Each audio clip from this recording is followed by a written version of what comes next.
This is the Real Positive Girl podcast, and I'm your host, Sabrina, and I'm here chatting with you about your emotions, your mental health struggles, how to take those first few steps towards being so much more vulnerable and more honest and more self-aware. So super important. And we do that 2 times a week here, so welcome if you're new, and if you're not new, welcome back. Thank you. And today we're going to chat about something that is a continuation from last week. I say last week because it was like Friday, but the episode previous to this, and it's called How to Manage Your Distractions, Getting Distracted from Working on Yourself.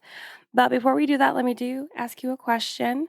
Have we become friends online yet? Or have you checked out any of my socials and just popped by and been like, hey, if yes, let's make it more real by sending a message and saying hi and just a quick connection to be like, hey, hi, how are you?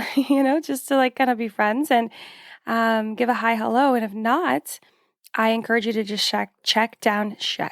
Wow. I love the combo of words. Check down in the show notes below and you'll be able to see my name on socials. I'm at Sabrina Joy Perozo. But if you check down there, you know how to spell that. And that's for both Instagram and TikTok. And if you are a Twitter person, I am newly a Twitter person, but I love it. I am at Real Sabrina Joy for that. So come say hi, friends. The next and last question I have for you is, have you signed up for the weekly newsletter? Or have you suggested a topic that I could talk about? And you can do that anonymously. Or have you checked out the cool, super awesome planner journal hybrid that I have for sale now on Amazon? Prime shipping, half the price. It's amazing, right? And if not, you can take a peek down into the show notes again to find links for all those things and a couple other things if you're interested. And lastly, I'm also looking for support from anyone that would like to support my goal of sharing mental health and mindset content online full-time by becoming a monthly donor over on Patreon or, donating any sort of financial way that you would want to. If that is not your thing right now, that's totally fine.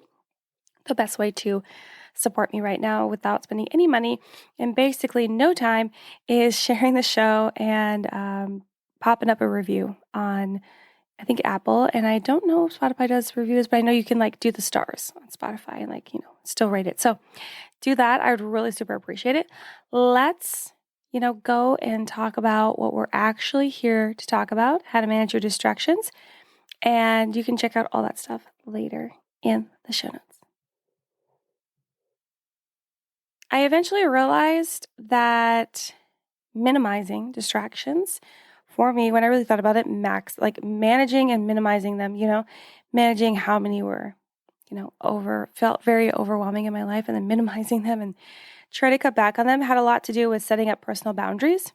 And that's just for me. And I think it's like that for a lot of people, but it's possible that people already have personal boundaries, some sort of light one set up, and it still need that little bit of extra to manage distractions, mostly because they come directly from you and not necessarily outside sources. You know what I mean? But for me, it had a lot to do with setting up personal boundaries.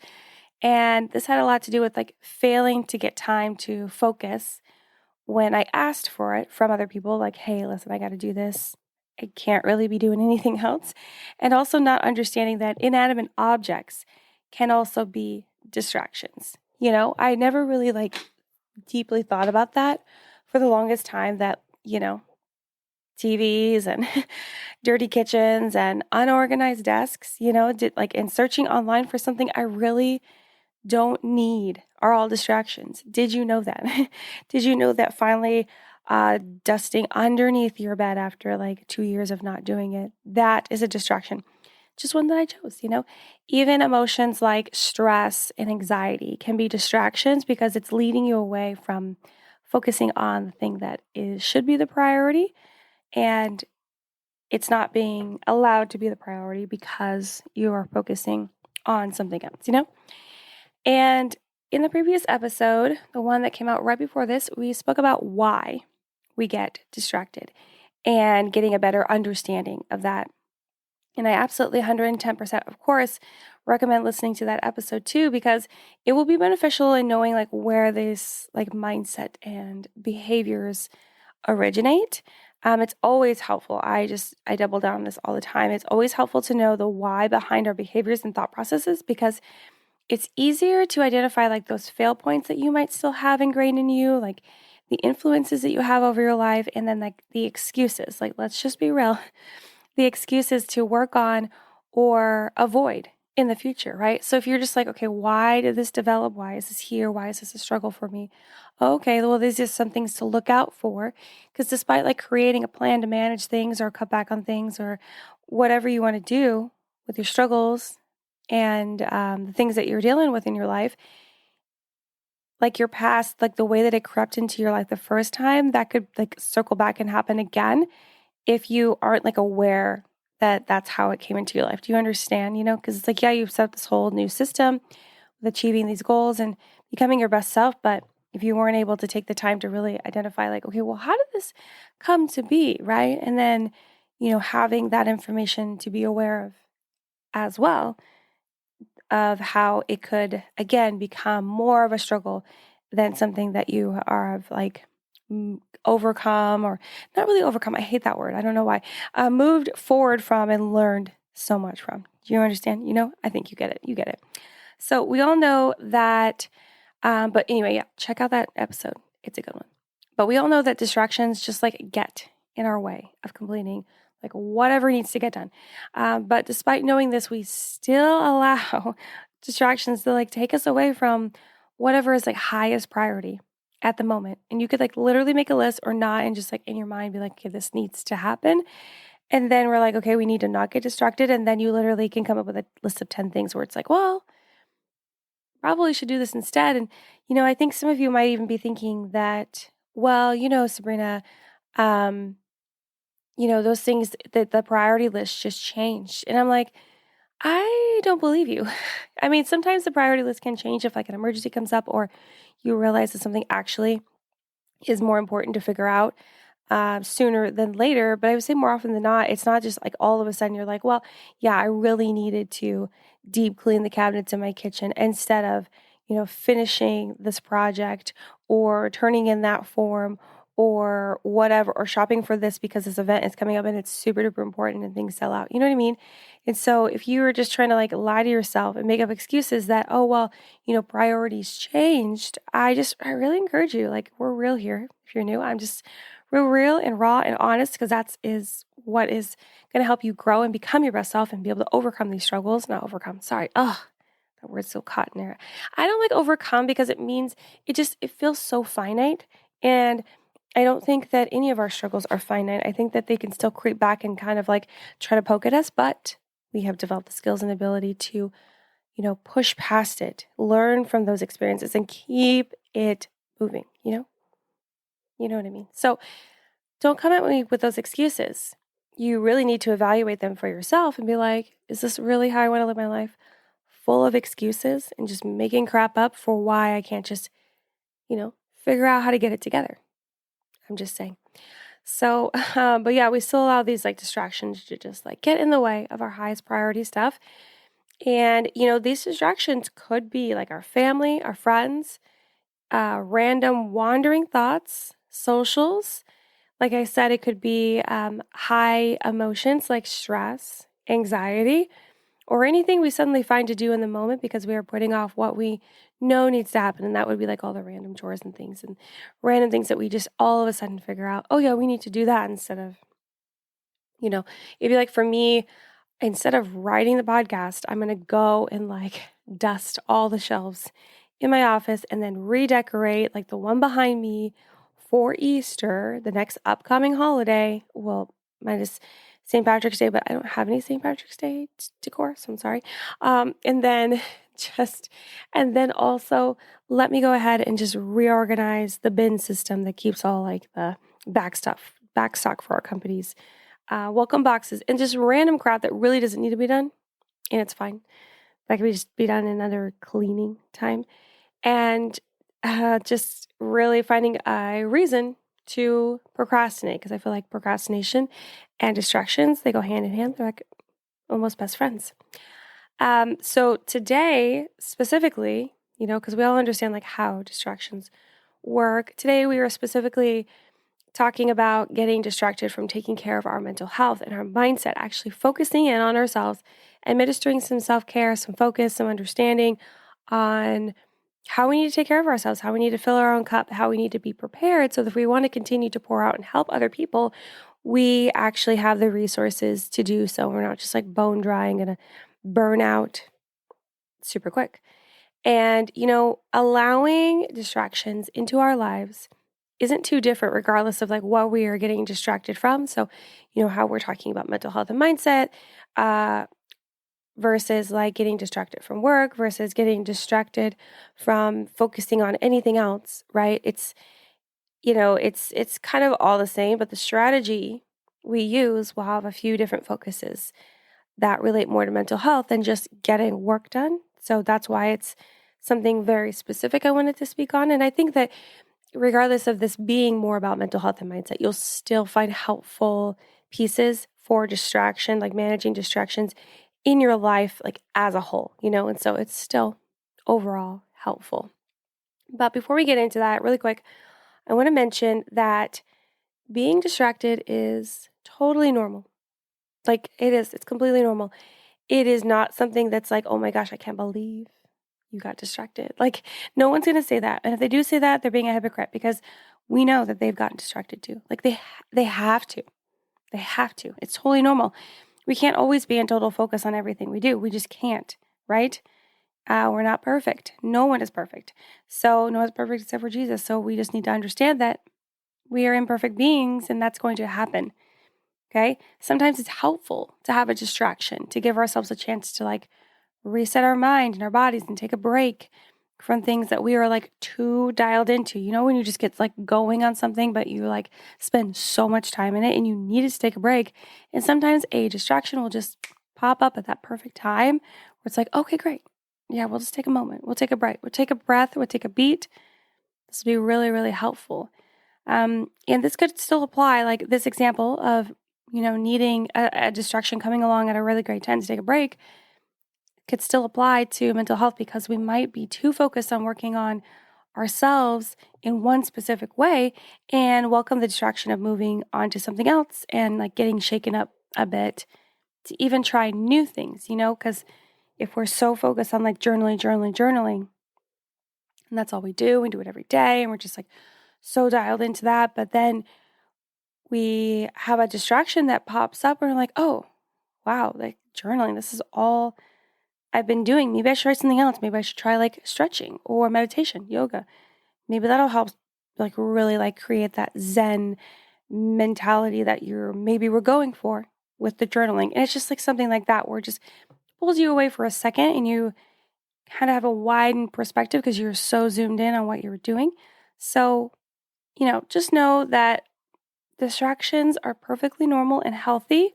It's just a matter of like, do you allow those distractions to just kind of like take over everything and not allow you to actually refocus back on the priority and what actually needs to happen. But I just want you to understand that there should be like no self-induced shame for giving into distractions because we're all human and not perfect. And it's totally healthy and natural to have those distractions. So let's get into the meat of it, which is how to manage distractions that are getting in the way of you working on yourself. But before, as always, I want to let you know that all the tips and advice that I'm about to give you and have already given are based on my own knowledge and research and the experiences that I have gone through and the experiences of others, and I'm able to share.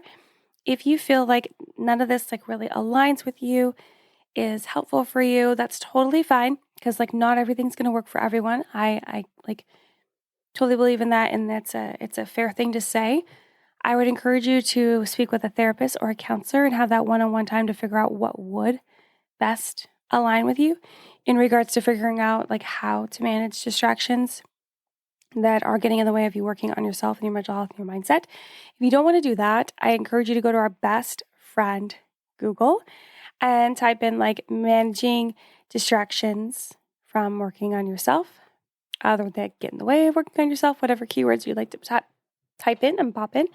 And then that might help you too. You'll get lots of blog articles, you get lots of like videos and all these kind of like things that could definitely help you, figure out what would be best for you that maybe I did not share here today.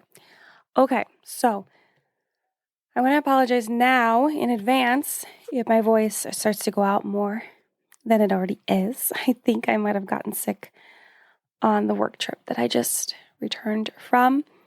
And my husband was actually really sick while we were there. And I was trying to take all the homeopathic things to stay healthy. But, also had to take planes with other people. So anyway, I just want to, kind of throw that out there. There might be a scraggly voice that emerges as we go. So here are the 5 tips on how to manage what's distracting you from working on yourself. Let's jump in. Number 1, identify your distractions. Identify your distractions. I know you're like, oh my gosh, groundbreaking for you to suggest that we should identify them. It's important to put that out there because I feel like instead of really nailing down specifically what are our main distractions, we might just be like, okay, we'll just come up with some sort of strategy for everything and then just do the strategy and not necessarily focus on the whys and the understanding of what is behind what is actually behind the distractions. You know what I mean? Because I feel like let's say that you didn't identify your distractions and you're just yeah, lots of things distract me. And you're okay, well then you need to just if I was to jump forward to be talking about boundaries and talking about discipline, and talking about all these things, and then you wouldn't really know how to apply those things because you haven't identified actually what is the distraction. So maybe people in your life aren't the biggest distraction. Maybe it's literally social media, or maybe it's the desire to need to keep everything tidy, or maybe it's really high emotions like stress and anxiety that are getting in your way of really focusing on what you need to do because you're worrying and concerned about these other things that are going on in your life. You know what I mean? So that's why it's important to identify your distractions. So be honest and list out the main things that are distracting you from working on yourself. And I'm telling you to be honest because you might be hesitant to admit that your spouse or your kids or something else is a distraction for you because you love and appreciate them or that thing or that activity that you partake in, but they still get in the way, or that thing still gets in the way when you need to focus on you, right? And it might be kind of heartbreaking and sad to be oh yeah, it is my spouse or it is my child. And I don't think that's being mean. I think it's just being honest and understanding it's important to be honest and realize that you're allowing that to be a distraction. And it's okay, how can we fix this? And it's going to be all for the better. So if certain people or activities are only distractions for certain things, though, let's say that your family is only a distraction when you are, needing to journal or meditate, I would definitely make sure to note that down in a list. But let's say that your dog is a distraction when you are trying to, I don't know, let's say take a bath, right? And the little puppy dog's always little Doji is always coming in and bothering you, or I don't say bother because I love my Doge, but you know what I mean? Coming in and saying hi and then maybe being dramatic. My dog is dramatic. My golden retriever is 110% dramatic when I'm not giving him attention. And so it's maybe it's your dog, or maybe it's some sort of neighbor that's always knocking at your door and asking you to do things, and they only bother you when you're at home doing homework, or you're focusing on your side hustle or a project or something else, right? It's if you have people or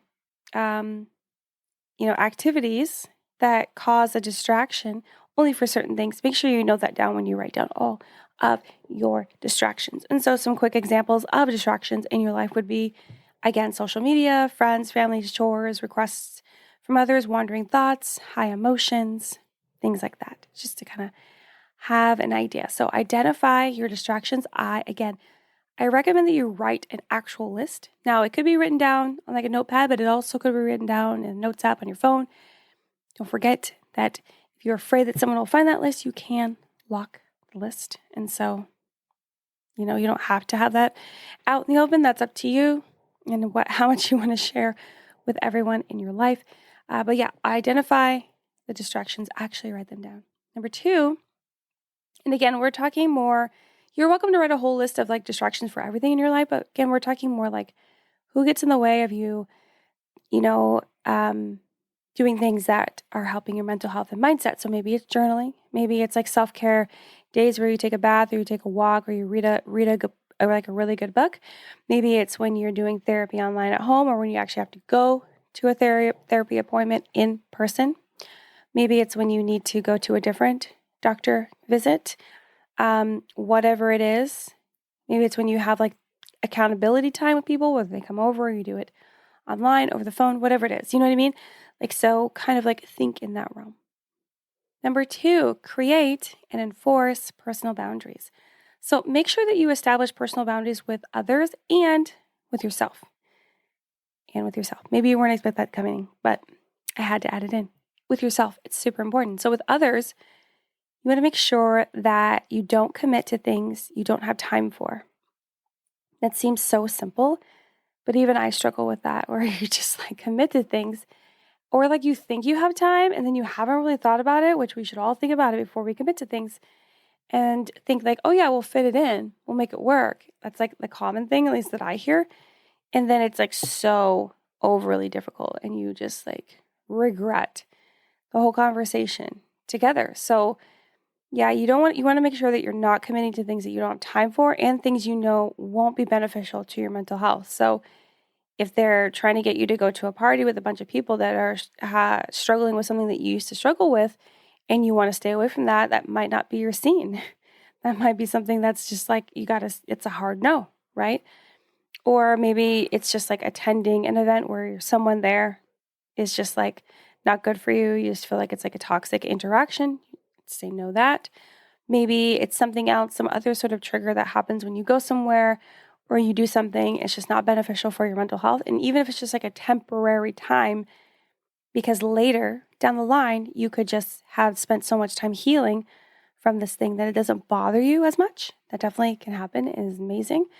But maybe right now is not the time. So you want to make sure that you evaluate, like, whatever you're doing and committing to is beneficial to your mental health or is neutral, right? It's not going to like do anything either way. So that's part of establishing your personal boundaries with other people. And also be mindful of the people that you allow in your life. You don't need to trust everyone off the bat. You can just like kind of like take your time and get to know people. I feel like sometimes, especially as adults, because it's harder to find friends once you're just like on your own, doing your thing, working. Maybe you have a family and you don't necessarily like, maybe you can make friends at work if you go to work in person and you like those people. But I feel like it was so much easier when you're in like 5th grade and you're like, yeah, let's become best friends because we have the same class together and we spend time together and you get to know them. It's so much easier. But as adults, we become pickier people as well, and who we want to hang out with and who's actually worth our time. And so it's just so important that it'll help making personal boundaries easier if you are mindful of the people that you allow in your life. And you're also like not obligated to trust the people closest to you with everything if you aren't ready for that either. Again, it might seem odd to say that, and I'm sure some people are like, oh, well, no, you have to trust like your sister and your brother or your friends or like your closest friends or whatever. But I'm just like, no, sometimes you just need to like work up to that trust, especially if you've got burned in the past. But if you haven't, it's even just like you want to feel confident when you share that with them. So it's okay to have a boundary around that and be like, I'm just not ready yet to share that, but you will be soon, So it's okay if you're just not ready to share certain things. Even like if you're in therapy and you're just like, I don't really want to tell my spouse everything that we're talking about in therapy, totally fine. That is your right to have that personal boundary. And you don't need to like divulge everything because You'd rather just keep it to yourself, so it's something that you're working on your own. That could be a personal boundary. So just keep that in mind. You don't have to tell everyone everything. And with yourself, creating personal boundaries with yourself, make sure that you keep promises to yourself. Because if we cannot keep promises to ourselves, how in the world could we keep promises to other people? It's extremely difficult to accomplish that if we can't even do it for ourselves, right? And, follow through, even with things you really don't want to do. If you have committed to it and you know it's going to be good, you need to do it. Sometimes things can be good and we don't want to do them because they're not like fun, but they are good for us. And that's important. So we have to have those personal boundaries with ourselves that we're going to actually follow through and do the things that we said we're going to do, kind of similar to like keeping promises. Also, like, don't betray yourself by engaging in things you know aren't good for you. Like on purpose. You're like, yeah, I'm just going to like go to this club and hang out with these people and not drink, even though everyone around you is drinking and you struggle with drinking, right? Or anything else. That's a really classic example, but you know what I mean. So it's like, don't put yourself in a situation where you're putting yourself at risk on purpose just because you're like, well, I still want to be in the scene, but I think I can just like not deal with the struggle that I had before, but maybe you haven't actually spent that much time healing from that struggle. You got to be honest with yourself about where you're at in your healing process. There could be a time where, yeah, you could just pop by and have a good time and you don't care in the world about needing any alcohol, but that might not be this time. You have to evaluate, you have to make that decision, right? And understand if it's the time. And so, and also don't just shove it off and think it will be okay this one time. You're like, oh, it's okay. Well, just one time. And you get there and you're like, I'm not going to drink, but then you drink. And you're like, it's just this one time. Because, that's just leading down a path of it possibly becoming a habit and a problem and a struggle again. And if it's something that took you a long time to kind of get out of, like, why would you want to do that to yourself again? So create and enforce personal boundaries with other people and with yourself. It's super important because you're kind of like keeping yourself accountable for the things that you need to do to take care of your mindset, your mental health, for you to grow and become your best self and be able to engage in the things and not engage in the things that will help you with that goal. Number 3, develop discipline. Develop discipline. This is like the easiest one, but it's hard. It's easy and hard. It's easy to understand and comprehend and be like, yes, this is what we got to do. But it's difficult to actually put into action and to continue to have it in action, So when we develop discipline, we develop the ability to like stay committed to our goals and intentions despite like anything that comes up against us. We're like, no, it's just like, it's raining outside, but you've committed to walking every single day because that is good for your mental health, right? You're like, I need to get out of the house. You work from home. Maybe you like your kids are home too. Maybe everyone's home all the time, right? You're like, man, it's that time again. But it's just how your life is. You're just home and you've committed to taking a walk outside every single day because it's good for your mental health and it's good for the Doge if you have one. But then it's raining one day and you're like, oh, it's raining. I can't go outside. But discipline would say, no, you can go outside. You need to go outside. You have to go outside. You've committed to this and you need to figure out how you can get outside and still fulfill and stay committed to your goals in a way that would, I don't know, keep you driest or not like, have you coming home miserable from the walk or being like soaking wet, right? Just like figuring it out like, okay, maybe this time I need to like do a shorter walk because I don't have rain boots and then I need to get rain boots and a raincoat or whatever, or an umbrella and figure out how you can do that walk in the rain because it's important to your mental health because it's been so good for so long, right? So despite anything that comes against us, discipline would help us still follow through.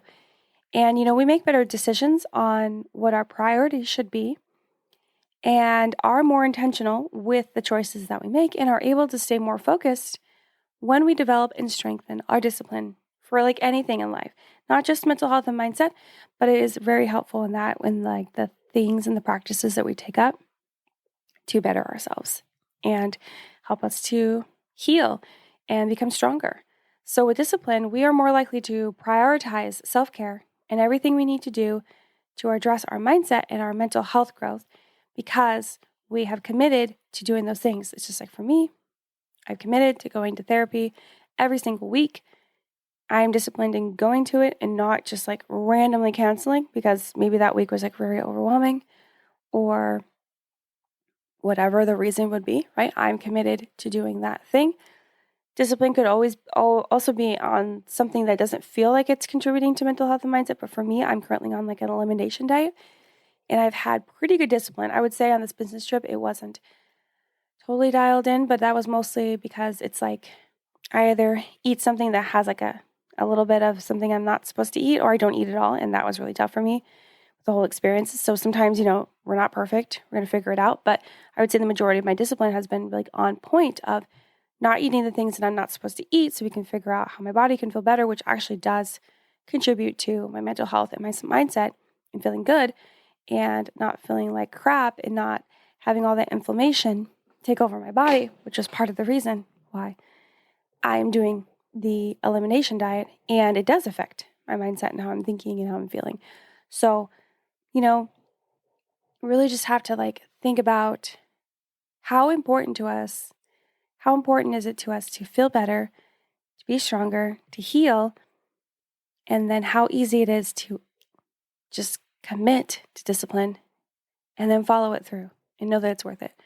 Discipline will also help us stay committed to enforcing our personal boundaries because we're like, this is really important. We need to lock it in. Let's not let people overstep just because we want to be lazy. We don't want to stand up for ourselves. No, it's totally, absolutely worth it. Number 4, become more mindful. Become more mindful. When we think about practicing mindfulness, at least for me, and some other people that I've spoke to about this, it can feel like something really out of reach because it doesn't sound real, It just feels like this like celestial kind of thing to me. I don't know why. It's always felt like that until I like dug more into it and, researched it and understood it. But like standing back, it just feels very like, oh my gosh, very in like, and this is not to offend anyone. It's just like this very spiritual yoga kind of thing. That's how it always felt to me until I did like more research on it. And I feel like a lot of other people feel the same, It just feels like it's out of reach for a lot of us. But being mindful is just about focusing more on what is happening in the present moment rather than being so caught up in what could happen in the future and ruminating over what happened in the past. So mindfulness is just being like, we are here in the present. And that's important. And that is actually within reach for all of us. It just sounds more like, I don't know, spiritual, celestial. Maybe because that's just the way that it comes off to us depending upon who's explaining it. I don't know. But it is attainable for all of us if we choose to. Most things are. And, it's really important. This is like one of the things I'm working on the most because life is actually more simple if we are able to just focus on what's happening right now. And, when things happen in the past, we can learn from them, but it's just in the past. In the future, we don't know what's to come. We could sit around and worry about it all day long, but there is no, like, for sure that we actually know what's going to happen. You know what I mean? And,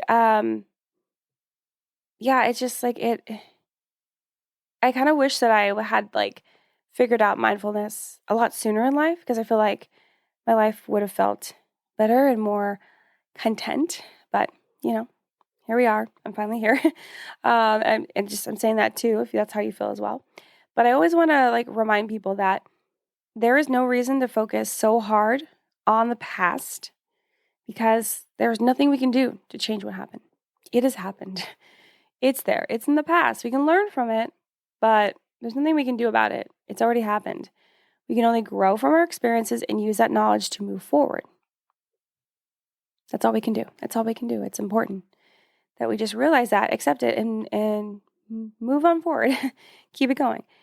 And, being mindful will help us be less distracted with our stressors from the past or fears thought to be happening in the future, that constant worry, and focus more on what we can do right now to better ourselves. Like, yes, it really sucks that we didn't focus more on this, that, and the other, or even me just saying like, wow, I really wish that I'd found mindfulness sooner in my life. But that is the past. The past has already happened. Let's be grateful for what's happening right now. How can I, really foster more mindfulness happening every single day in my life?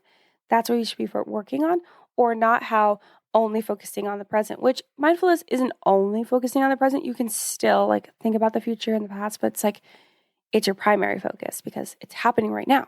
So we should just like take in all the memories and the opportunities. But yeah, it'll help us to be like less distracted with our stressors. And we can just like really, work on ourselves, focus on what we can do today to help our mindset grow and be as strong as we need it to be to get through what's happening right now and not fearful of what could happen in the future. It's like, okay, what are you going through right now? And how do you need to like grow your mindset to adapt and help with that situation? How is your mental health doing right now? And what do you might need like help on? What do you need to pull back from? What needs to change and shift in your life? Also with mindfulness, we will also increase our self-awareness of what we were thinking and feeling in the moment, which, I am like diehard for self-awareness if you're not new here.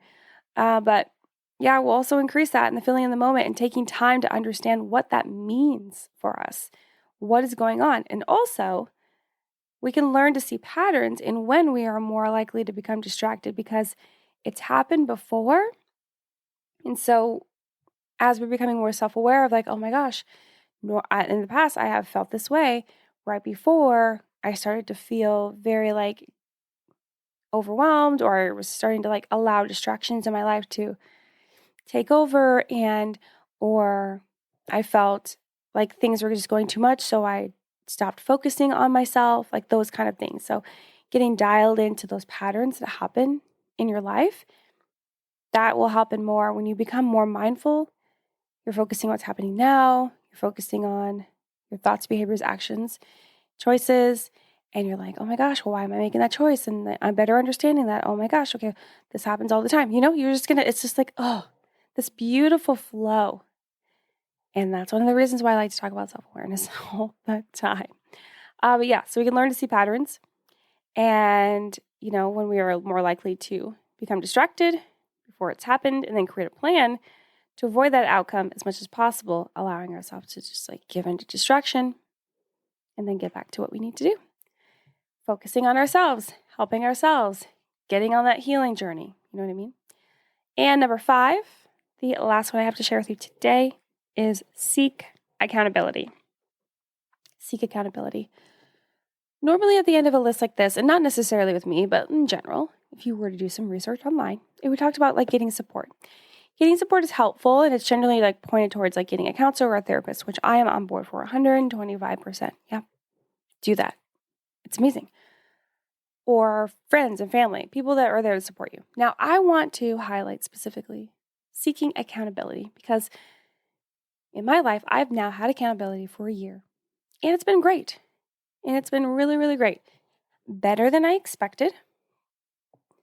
And I think that's great. So I'm in like a business accountability group. So I have accountability in like a small portion of my life right now, not wholly, and that's totally fine because I don't really need accountability in every part of my life right now. I mean, it might be nice, but right now we're just focusing on like growing my business and like, in creating content for mental health and mindset and things like that. And so I have the accountability there to continue to grow and develop as an entrepreneur. And it has been so helpful. And so when I think about accountability, it's just like this amazing thing that everyone could seek and hopefully find in different areas of their life. It doesn't need to be this overarching thing, right? Because maybe you can just have accountability and overarching things if you do have a therapist or a counselor, which I kind of do. So, I'm sure other people feel that same way. But if you're able to set up some sort of accountability with someone else or even like a small group of people, this would be such a helpful thing to do for you. And it doesn't have to be something super vulnerable or deep. So don't worry. It doesn't have to be like, a deep like therapy session or even like super.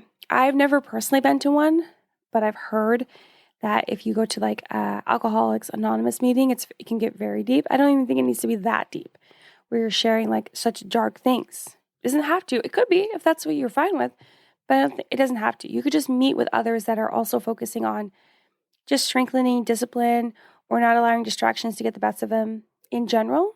And either, just like chat about what y'all are doing to manage this and share ideas with each other to try that maybe, the other person hasn't tried yet. And you're like, okay, great. It could just be like, you guys are focusing on that and maybe you're even doing it in different parts of your life, but you would like the accountability to continue to have and build strength and discipline and to, push past distractions, right? So I think accountability is just like such an amazing resource that we should all try to tap into for different things in our life. And just knowing that you have someone to check in with can keep you more accountable to your goals, of course, because you have to like share what you did. And that always rustles me up. I'm like, oh crap, it's Monday again. I'm going to have to share like, what did I actually do? Did I actually, was I actually intentional, like with my word? Did I actually do what I said I was going to do? And that can keep you accountable. And also you can like feel a sense of positive responsibility of being there for someone else and checking in with them and wanting to encourage them and be there for them as they're trying to, do what they said they're going to do and follow through and keep promises to themselves and, be impeccable with your word, do what you say you're going to do. So seek accountability. I think it's amazing opportunity, and you can talk about those things, or maybe you can just talk about like, hey, did you actually like implement anything that you learned in therapy? That could be like an accountability thing. Or are you actually, how is therapy going for you? That could be an accountability, just to talk about like if you feel like therapy is helping you, not even talking about like what you talk about in therapy, but is it helping you? Should you continue to use that time with that therapist? Should you look for someone else? Do you need help resources with that? Is the way that you're going about like growing your mindset in this specific way, is that helping you? Like you can really just dive into topics a little bit deeper, but you can still keep it kind of like surfacey if that is what's best for you, So it doesn't have to be very like, let me pour my heart out to you. So seek accountability. But that is all 5 of the tips that I have on how to manage what's distracting you from working on yourself. So I really hope that this was helpful for you. And I hope that if you did find it helpful, that maybe you can share it with someone else and let them know to listen and be encouraged and have these tips if they are allowing distractions to get in the way of their own personal mental health and mindset strengthening, healing, growing journey. So thank you so much for listening to the Real Positive Girl podcast, again with me, Sabrina. I encourage you to take a peek down into the show notes below to sign up for the weekly newsletter or to check out the anonymous emotional venting that you can do. And what else? Oh, just come say hi to me on socials.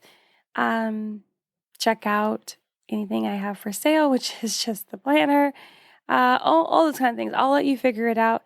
Again, share the show, rate the show if you can, if you have time. But until next time, have a good one, and I'll see y'all next time. Bye.